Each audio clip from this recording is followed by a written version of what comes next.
Palabras, bienvenidos a otra entrega de este espacio. Hoy conversando con el ex candidato presidencial y ex gobernador del estado Lara, Henry Falcón. Bienvenido. ¿Qué tal, Israel? ¿Cómo está todo? Muy bien, todo muy bien. Está de visita en Caracas, en reuniones, predeciblemente, sobre el tema de la mesa de diálogo. No, fíjate, nosotros estamos permanentemente en Caracas. Nosotros tenemos un compromiso no solamente con las estructuras del partido, sino que además estamos ahorita desarrollando una agenda de visita de representantes diplomáticos en el país, un poco dando a conocer cuál es nuestra posición sobre la compleja crisis que vive el país. Y además de eso, bueno, cumplimos además agendas de conversaciones con factores aliados, etcétera, en esto de buscar una ruta o una salida en el marco de lo que se ha planteado dentro de las fuerzas opositoras del país para salir de la tragedia que se llama Nicolás Maduro. ¿Cómo describiría usted su posición en este momento? Hay, digamos, las dos grandes fuerzas visibles, la oposición de la unidad y el gobierno, el oficialismo, un poco usan a este sector en el medio de piña. Fíjate que yo no partiría de las dos grandes fuerzas, ¿no? La gran fuerza aquí la constituye el pueblo venezolano, el 90% que dice que no quiere seguir con este gobierno. Es el 90% de los venezolanos. Los factores políticos, los partidos políticos, vamos a decir de que ese 90% somos el 16 y el 17%, de tal manera que no hay fuerzas políticas grandes, ni siquiera el gobierno. En esa expectativa comunicamos nosotros y comulgamos además en esto de habilitar la política, la racionalidad, la lógica, el sentido común, interpretando el sentimiento de las grandes mayorías. Salir del gobierno implica, sí, un ejercicio de política. Nosotros creemos, no es que solo creemos en la negociación, creemos que la negociación es el único camino para poder salir de esta situación de caos estructural en la que nos ha llevado o a la que nos ha llevado el gobierno de Maduro. Ahora, esa negociación, por supuesto, tiene etapas y puede ser reconocidas por unos y no reconocidas por otros, etcétera. Y en eso nosotros hemos asumido un compromiso frente al país. Ha sido una posición, no de ahora, desde muchos años. Y esto hoy pues se ve representado, hemos apoyado la iniciativa de Barbados, la iniciativa de Oslo, la iniciativa Caracas, la iniciativa Santo Domingo, y una vez que concluye el esfuerzo que se hizo a través del gobierno de Noruega por buscar en esa mesa de negociación una salida rápida a la situación de crisis que vive el país, nosotros frente a esa ausencia hemos decidido participar en una mesa a lo nacional, a lo venezolano, y en ese sentido, bueno, ya venimos explorando soluciones concretas como es la designación, por ejemplo, del nuevo Consejo Nacional Electoral y toda la estructura guajabajo del Consejo Nacional Electoral, la necesidad de liberación de los presos políticos, pero además de los presos políticos, y hablamos no solamente de civiles, sino también de militares, hablamos de los venezolanos que están en el exilio, que puedan regresar al país, hablamos también de los que están refugiados en las diferentes sedes diplomáticas que están presentes en Venezuela. Pero además de eso, nosotros hemos planteado la necesidad del reconocimiento a la Asamblea Nacional como único ente legítimo de los poderes públicos del Estado venezolano, y ello conlleva pues al levantamiento del desacato a la posibilidad entonces de que hayan acuerdos políticos desde el seno de la Asamblea, donde por cierto está representado allí los partidos del G4, son mayorías en el seno de la Asamblea Nacional, y pudieran en buena medida resolver lo que pudiera en un momento dado plantearse como un proceso electoral, bien sea presidencial o parlamentario. Corresponde la parlamentaria, pero se supone que nosotros debemos tener las bases y crear esas bases a través de un ente electoral confiable, seguro, responsable, que no tome posición parcializada hacia el gobierno, y de eso se trata todo este esfuerzo que se está haciendo en la Mesa de Diálogo Nacional. Surgen muchas preguntas en base a lo dicho. Vamos a ver si logramos hacerlo lo más breve posible. El nuevo CNE, primero que nada, para quienes critican en estas especies de tribunales inquisidores de las redes sociales, ¿Henry Falcón estaría dispuesto a aceptar un cargo en el CNE, nuevo CNE? Pero por supuesto que no. Yo soy político de ejercicio. Asumí el cargo de alcalde y gobernador y el año pasado asumimos la candidatura presidencial. Ahora, el CNE es materia de negociación política y no es nuevo. Eso ha sido materia que se ha debatido y se ha discutido en cada una de las iniciativas de diálogo. En Santo Domingo se habló de la constitución de un nuevo CNE, como también en Oslo, en Barbados, lo que pudiera representar dos rectores que puedan presentar la oposición venezolana y 2 del gobierno, y se ponen de acuerdo los 2 para designar un quinto. El CNE es una necesidad. Vimos lo que ocurrió el año pasado y lo que ha ocurrido en todos los procesos electorales. Se violentan no solamente la Constitución, sino también todos los instrumentos legislativos que regulan la materia electoral. El problema de la presencia de los puntos rojos, el horario de cierre de los centros, el voto asistido, la imposibilidad que tienen factores políticos importantes porque ha sido anulada e inhabilitada su tarjeta. En este caso, Voluntad Popular, Primero Justicia, Acción Democrática, Un Nuevo Tiempo, la inhabilitación de liderazgos políticos reconocidos, caso emblemático Enrique Capriles Radosky, etc.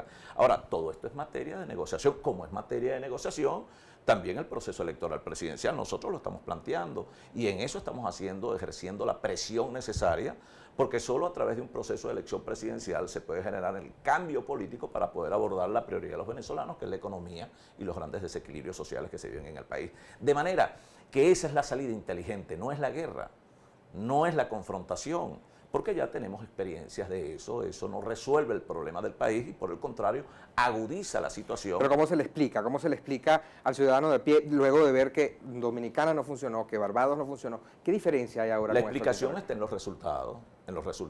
Vimos ahorita Barbados, creo que duró 2 meses y medio, lamentablemente sin ningún resultado porque se había planteado una metodología del todo nada.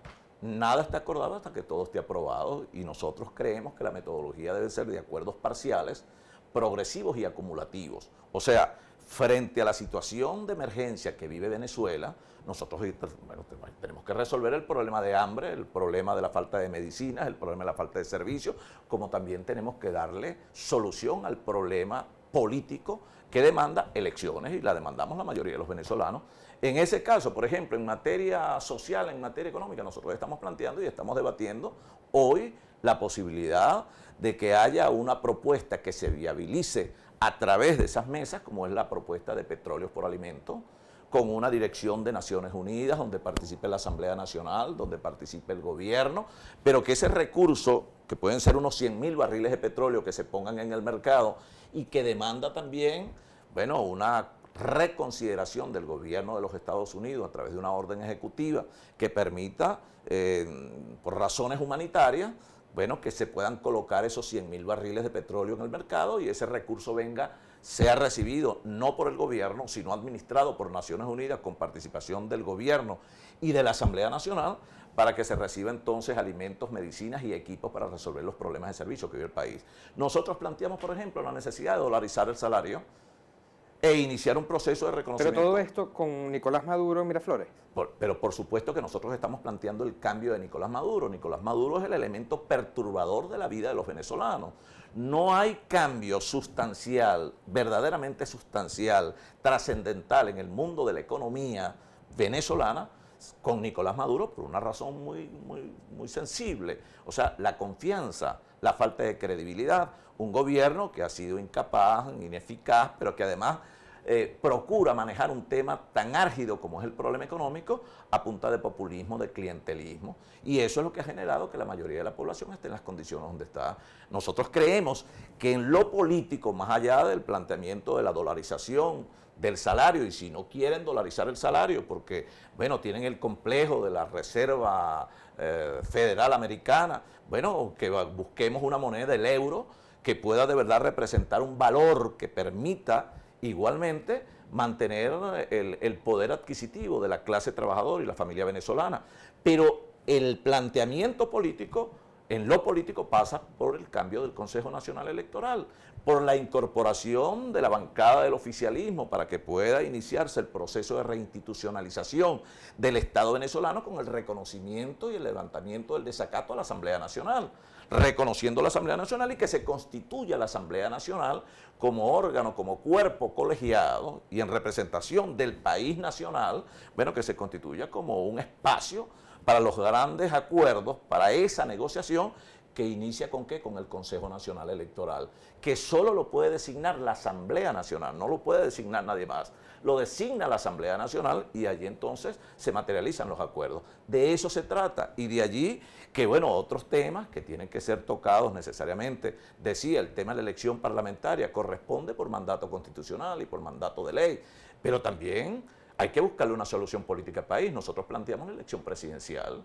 y en eso también estamos haciendo presión, independientemente de que hayan otros factores que no lo consideran. Nosotros sí creemos que es necesario avanzar en una solución definitiva a la tragedia que vive el país.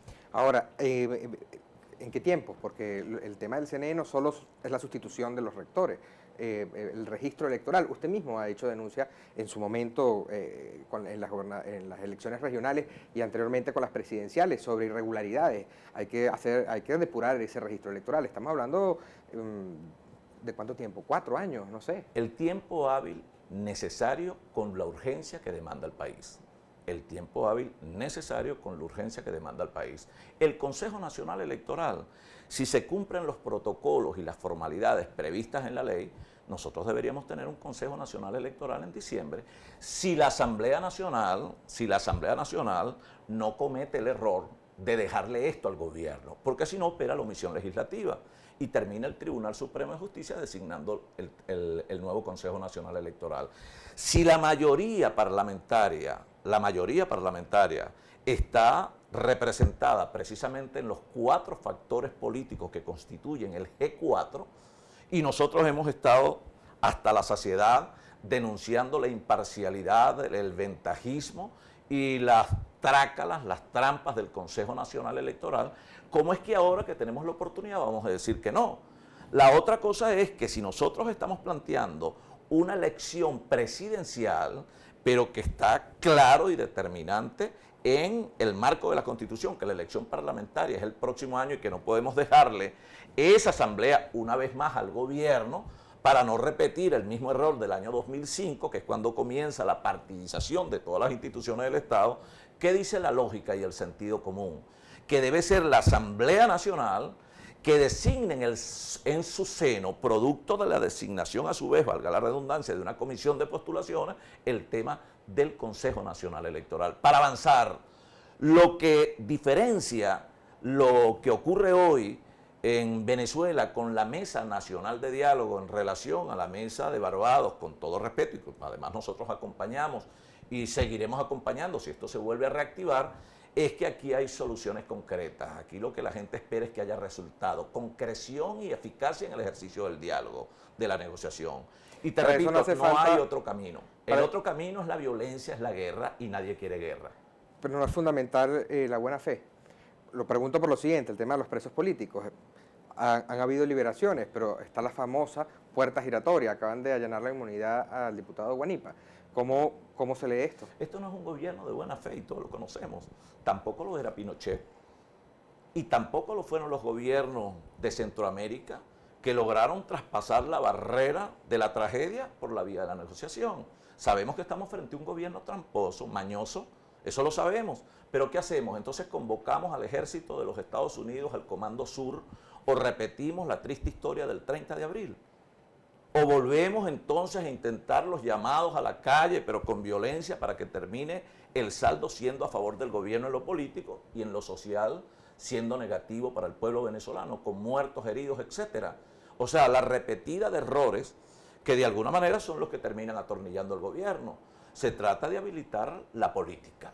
Y de allí el acompañamiento de la comunidad internacional y la posibilidad de que la comunidad internacional, desde la cooperación, no desde la intervención y la injerencia, pueda tener una incidencia importante, determinante en las resultas de esa negociación, de ese diálogo. En eso nosotros estamos claros.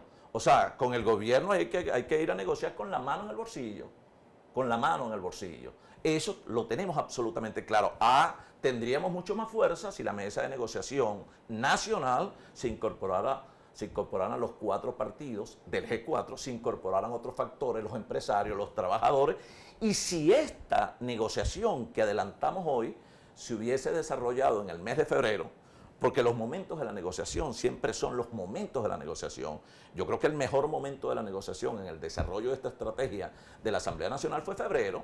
Tienes el gobierno contra la pared, tienes la gente movilizada en la calle, tienes acompañamiento y apoyo de 50 países del mundo, pero se dijo en aquel momento no negociamos y resulta que el momento quizás privilegiado que era febrero lo convirtieron en un momento no con las mismas condiciones que fue cuando se inicia la negociación de Barbados, que duró prácticamente 2 meses y medio cerrado. Ahora, he allí la experiencia. Los errores del pasado no podemos seguir cometiéndolos. Vamos a volver a entregar la Asamblea, que es el único espacio político reconocido como poder público a nivel nacional e internacional. Lo vamos a entregar al gobierno entonces. No parece una gran insensatez y un error más, y es reeditar el error del 2005. De eso se trata. Ahora, repito, si los factores del E4, en esto de la necesidad de que todos comulguemos en el mismo propósito, porque el propósito, más allá de nuestra diferencia, es el mismo. El propósito común es que todos queremos salir de Nicolás Maduro, queremos salir del gobierno. Entonces yo creo que nosotros tenemos que sentarnos también y priorizar en ese propósito, más allá de las diferencias, porque en este país nadie sobra, en este país todos somos necesarios. Por eso es que esto de las mayorías y las minorías, bueno, eso habría que verlo en un contexto real, objetivo. Aquí no se trata de quién es mayoría y quién es minoría, que en la realidad nadie es mayoría. Aquí la gran mayoría es el pueblo venezolano. Aquí de lo que se trata es que nosotros... Pero hay una representación en la Asamblea Nacional que viene del voto. Una representación mayoritaria de estos 4 partidos en la Asamblea Nacional, pero hay que entender que los 4 partidos no son Venezuela, no son el país, que el país va mucho más allá de ellos y que hay un 80% de la población pobre, que son los que hoy no tienen dólares, los que no comen, los que no reciben luz, los que no tienen gas, los que no tienen agua, etcétera. A esa gente tenemos entonces que explorarles soluciones, y para eso somos los políticos, para intermediar, para ser verdaderos interlocutores en la solución de los problemas de la gente, no para enredar. Usted decía que había que ir a esa mesa con una mano en el bolsillo. Sí. Pero ¿qué tienen en el bolsillo quienes están acudiendo a esa mesa? Teniendo en cuenta que, o sea, si desde el gobierno prometen la incorporación de los diputados a la Asamblea, la discusión de un nuevo Consejo Nacional Electoral, la liberación de presos políticos, ¿qué está poniendo este sector que tiene la mano en el bolsillo? O sea, ¿qué está dando a cambio? Porque hasta donde yo sé, de los que están representados en esa mesa, ninguno tiene el teléfono, el número rojo de la Casa Blanca para pedir el levantamiento de las sanciones. Entonces, ¿a cambio de qué el gobierno está teniendo la generosidad de debatir, negociar? Primero, nosotros no necesitamos el teléfono rojo de la Casa Blanca, porque nosotros somos venezolanos y los problemas de los venezolanos los Pero el gobierno pide las sanciones, claro, el fin de las sanciones. Claro, y esa es materia de la negociación. Y los problemas de los venezolanos los resolvemos los venezolanos. Y yo creo que nosotros debemos mirarnos en el espejo de otras experiencias. Mandela terminó negociando con sus carceleros después de 20 años de prisión y se convirtió en un ícono de la paz en el mundo. Y más allá de eso, su partido y hasta su propia esposa lo señaló de colaboracionista, de traidor, de lo que sea. Y después demostró en la práctica que su tesis de pacificación era la correcta. No vayamos muy lejos, ¿vale? Está Chile hoy encendido con una protesta que nosotros esperamos el pueblo de Chile reflexione, bueno, y entienda que no es la violencia la salida a los problemas de un país. Pero nosotros allí podemos ver en Chile la concertación. La oposición, con todas sus diferencias, se unió y dijo frente al dictador Pinochet, logrando acuerdos con el mismo dictador que posteriormente incluso participó en funciones de gobierno, pero transitaron hacia la paz y hacia la prosperidad. Aquí mismo en Colombia, ¿con quién se sienta el gobierno? Con la guerrilla, con la FARC y con el ELN, para poder también alcanzar un acuerdo de paz y superar los más de 50 años de problemas de secuestro, de bombas, pero también no te dice de problemas de droga, etcétera. ¿Cómo es que los venezolanos no lo vamos a hacer? ¿Cuál es el complejo? La política, y es un hecho consustancial al hecho democrático, se alimenta del diálogo, de la negociación, de la concertación, de la búsqueda de consenso. Y los venezolanos tenemos que elevarnos, ponernos por encima de nuestras propias diferencias. Nosotros, por ejemplo, hablamos, bueno, de un gobierno de coalición, unidad y salvación nacional. ¿Por qué no? O sea, un gobierno, chicos, que por lo menos por 2 años, donde participe el oficialismo, participe la oposición, sí participen los empresarios, los trabajadores, las iglesias, las academias e incluso los militares, nos pongamos de acuerdo, chicos, en función de los intereses sagrados de las generaciones que están por venir y de las generaciones que se están formando. Y logremos allí decir, señores, un gobierno que no solamente sea para cambiar no, para garantizar la gobernabilidad de los próximos años. Para que ese gobierno pueda tener éxito, necesita consenso, se necesita gobernabilidad, estabilidad política, se necesita paz para generar confianza. Si eso no es así, y nos vamos a los extremos, el nuevo gobierno que sustituya esto, si la tesis es la persecución, la retaliación o un esquema también radicalizado desde otros sectores, ese gobierno no dura 6 meses. Esa es la verdad. Aquí no podemos caernos a pasiones. Ahora, cuando tú revisas las encuestas, todas las encuestas, el 75% de los venezolanos quiere cambio de gobierno, pero quiere paz. El 90% quiere salir de Nicolás Maduro. 90%. Incluso sus propios compañeros de partido quieren salir de Nicolás Maduro. Pero nosotros tenemos que obrar en función de ese interés y de esa expectativa con inteligencia. ¿Qué diferencias habrían si se hace un lado Nicolás Maduro, hay una negociación, vamos a unas elecciones y gana el chavismo con otro candidato? Diosdado Cabello, por ejemplo. Bueno, la democracia, debe imponerse la democracia, la tesis democrática. Eso es, digamos, un supuesto muy negado. Dificulto que en las condiciones del país, siendo ellos los grandes responsables de la tragedia que vive Venezuela, es Maduro y toda su camarilla. Todos son los grandes responsables de la miseria, de la pobreza, de la hiperinflación, del problema de descontrol político del Estado venezolano, de la tragedia en la que convirtieron las instituciones, del problema de inseguridad, etcétera, de las muertes de tantos venezolanos que mueren de mengua porque no hay medicina. Pero nosotros también hemos dicho, ojo, cuidado que algunas sanciones terminan también contribuyendo a que eso agrave la situación. De allí que nosotros también decimos, bueno, en esto de ponernos de acuerdo, que es lo que yo creo que deberíamos hacer los factores opositores, más allá de atacarnos nosotros mismos y desprestigiarnos y entonces decirle al otro que es colaboracionista porque tiene un enfoque distinto. Porque yo puedo tener un enfoque distinto al señor Leopoldo López, a la señora María Corina. Pero por Dios, yo les tengo respeto. Nadie ha visto a Henry Falcón atacando a alguno de estos dos, ni a la dama ni al caballero. Ni tampoco, bueno, puedo yo asumir una postura contraria a los intereses de los factores opositores. Pero en la metodología, en el enfoque, creo que también debemos respetarnos. Digo, siempre tomando en consideración ese propósito común que genera la expectativa de la mayoría de los venezolanos, que es salir rápidamente, urgentemente, del gobierno que representa Maduro y, repito, su camarilla. Esto, lo que usted está haciendo es política, usted hace política, se dedica a la política, y el que respira, aspira. Usted está fuera, digamos, de eso que ha hecho referencia varias veces, el G4, que además es el que controla la Asamblea Nacional. Usted ha dicho el legítimo poder que debe recomponer el Consejo Nacional Electoral. ¿Está usted trabajando para beneficio del tercero como político? ¿Cuál es su aspiración de todo esto? No, pero mi aspiración como político es el progreso, la estabilidad y la salvación del país. Esa es mi gran aspiración. Y te lo puedo jurar, no tengo ninguna aspiración ya. Yo creo que el año pasado nosotros tuvimos una gran oportunidad, no tengo duda de ello. Y creo que ese fue, para mí, el gran error después del 2005. El gran error, no extender eso por mezquindad. El año pasado se pudo hacer muchas cosas en la construcción de esa transición para lo que nosotros estamos dispuestos. Un gobierno sin reelección, un gobierno que de repente pactamos en la oposición, que en vez de 4 o 6 años fuera de 2 años, un gobierno con un programa mínimo fundamentalmente, que recuperara la economía y que generara equilibrios sociales, un gobierno que iniciara el proceso de reinstitucionalización del Estado venezolano, un gobierno que se insertara, que de verdad permitiera insertar a Venezuela en el mundo en condiciones de paz, de reconocimiento, en esto de restablecer relaciones internacionales con todos los países, sin ninguna excepción. Bueno, eso se perdió el año pasado porque hubo también posiciones inmediatistas. Yo recuerdo gente que decía que no había que ir a votar porque en 4 meses Maduro no estaba allí y ya han pasado 1 año y medio, vamos para 2 años en eso. Esas tesis equivocadas, eso de poner punto final sin ningún sustento, sino un poco convocando a que sean la dinámica de la calle y algunas veces la dinámica de la Habrá violencia. habrá quien diga que ha durado año y medio por la bombona de oxígeno que han dado algunos factores. Pero no es así, yo creo que la bombona de oxígeno viene del otro lado, si no vayamos a los errores, pues. 2014, Guarimba, 11 puntos subió el gobierno.